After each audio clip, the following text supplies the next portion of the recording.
চাওলুং চুকাফাৰ সৌমাৰত প্ৰৱেশ কৰা আগৰ পৰাই সেই অঞ্চলত মৰাণ বা মৌৰাণসকলে ৰাজ্যপাতি বসবাস কৰি আছিল।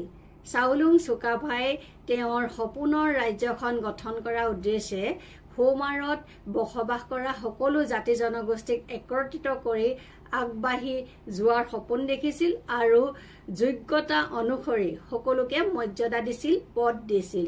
সেই অনুসৰিয়ে চাওলুং চুকাফাই মৰাণ ৰজা বডুচাৰ লগত মিত্ৰতা কৰিছিল আৰু তেওঁৰ এগৰাকী জীয়ৰীক বিবাহ কৰাইছিল।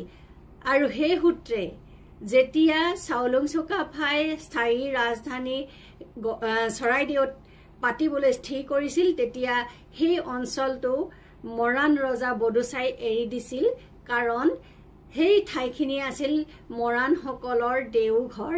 কিন্তু মিত্ৰতা সূত্ৰে চাওলুং চুকাফাক সেইখিনি এৰি দিছিল।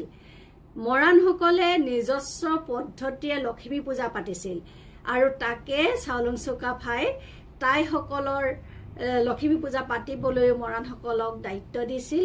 আৰু সেইকাৰণে তাইসকলৰ যি লক্ষ্মী পূজা আইজোং লাও যেতিয়া পাতে, তেতিয়া ঐ মৰাণ লাও ৰে ৰে বুলি গায়। সময়ৰ সোঁতত মৰাণসকল আহোমসকলৰ লগত মিলি গৈছিল।